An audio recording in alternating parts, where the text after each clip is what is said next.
takes over an hour to get to the stadium, which we knew, but then we did a bit of digging, we were going to be late. So we are currently in a taxi.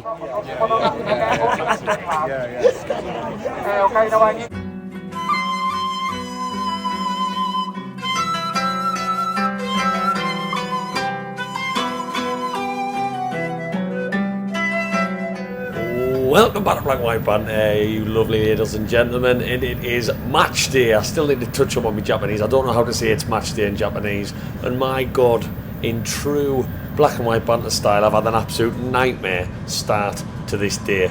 Woke up first thing this morning to get a flight, an internal flight from Osaka to Tokyo, because that's where the matches are.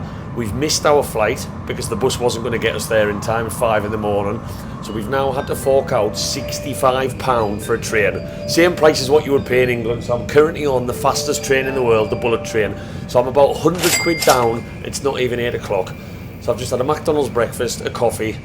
This day can only get better from today. So we're going to get into Tokyo. I haven't even got a hotel booked. That's how organised I am on this trip. But I am currently on the famous bullet train that, to be honest, doesn't feel like it's going that fast. It can reach up to 200 miles an hour, but I think I'd run faster. Pretty much the same speed as the metro from Chile Road in the monument. But yeah, 65 quid down, but I cannot wait to get over to Tokyo. First time there, we're going to be there for 6 days of craziness. Football, random Mario Karts, beers, nights out, you name it.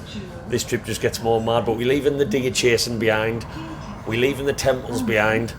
And now the football stuff begins. Away, Eddie Howe's Japanese mags. 1 hour later. Of course we've come to a British pub. We're in a British pub. They've got Guinness, they've got fish and chips, and they've got quite cheap beer as well. The match day has officially started. I've had about 5 pints of tequila and a vodka Red Bull. And we've now got to get an hour train over to the stadium. Not sure how this one's going to go. But I'll keep drinking the cheap Japanese beer. I'm sure it'll be alright. Are we Eddie Howe's Japanese mags?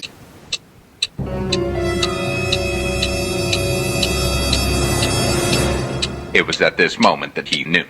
He fucked up. Right then. In true style, like I just started this video, that we'd missed our flight and had to get the bullet train and pay even more money.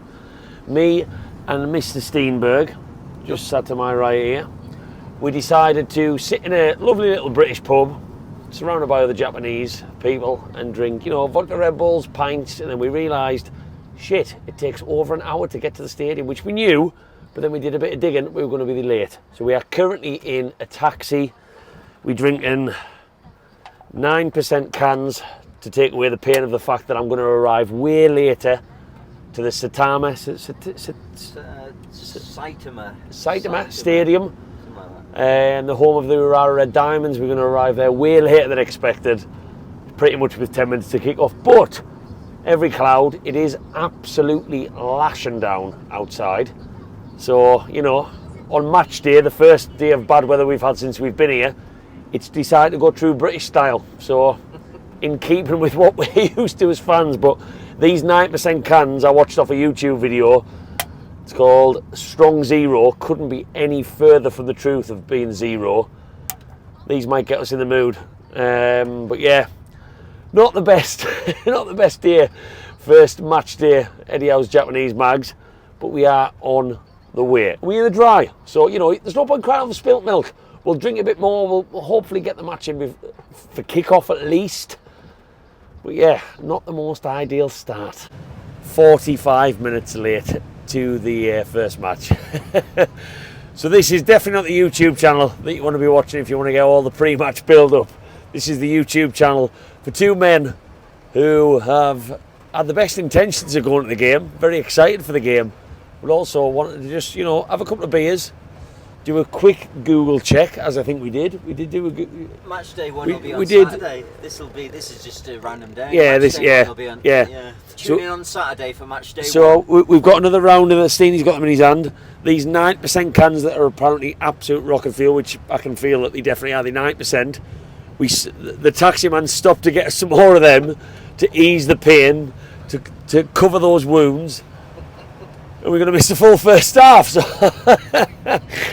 Come all the way to Japan to watch Newcastle United play. Miss most of Newcastle United playing, but it's out of our hands. The traffic's been awful, the weather's been awful. Hey, as long as the drinks keep flowing, we will get in there. You might see me flag. I will get me flag. If I get in there for the second half, that flag will be getting dragged so far to the front. I don't care who I'm banging into. But hey, we'll see. Hopefully I can watch it on my phone in this beautiful taxi, watching the rain outside. Away Eddie Howe's mags. Sorry, I'm going to rephrase that. Away Eddie Howe's glass half full mags, because that's what we're trying to do. Drowning mags. This trip has been fucking terrible from start to finish. No, amazing, but in some ways, yeah, terrible. It's been terrible. We're in the taxi. It's pissing down outside. We're missing kick-off, and Steenie thinks it's a great idea to get his absolute stinky feet out. What is going on, Steve? Explain yourself. Well, I mean, they're wet. They're wet, and we've got about an hour and a half left in the taxi. So by the time we get to the game, they'll be dry. So a bit of common sense prevails in this situation, surely. They were really good. Thanks. Thank you. Thank you very much. Thank you.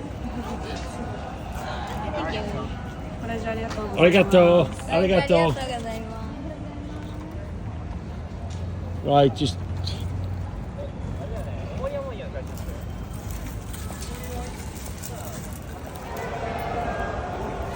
They weren't very strict.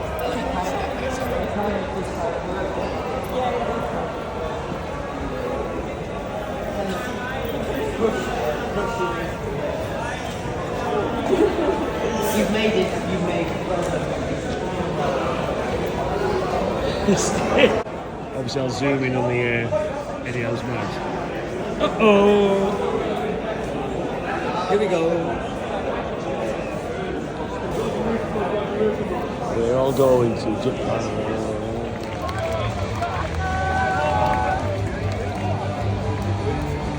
I'm going to see that screen. Yeah! I'm more interested in that one. He's got a better contraption than you. What were you worried about missing in the taxi? Yeah. All the action is now.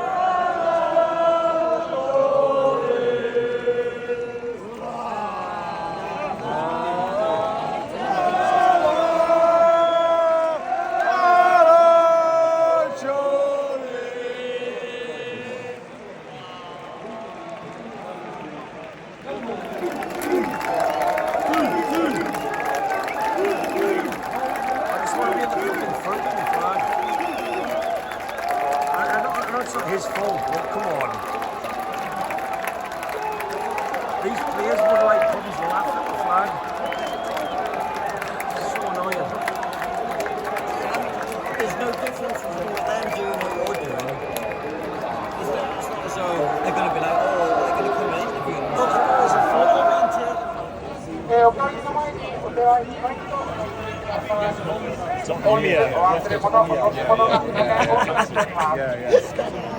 Right, we may have missed most of the first half. The game, well, we won. So I guess we celebrate. We've come to a random place. It's taken us about an hour and a half to get home. Come for some scran, some random scran, and I'm drinking orange wine. Steenie, what are you on? Some red wine. Red Very sophisticated end to the night. Cheers. Red He's to shit. a 4-1 win. Shit. We just had Red some shit. red shit. We just had some Japanese lads ask for a photo, and they said all of the Newcastle players, but the funniest one they said was Dunburn. That's maybe a bit of a racist impression. I don't know. Are you allowed to do impressions? I don't know what's going on in the world anymore. But he said Dunburn, and it was amazing. He has to get photos. I gave him some stickers.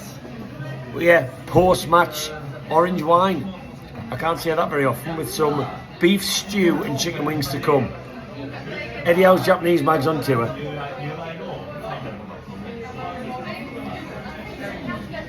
Oh, I think I'll stick by the lager.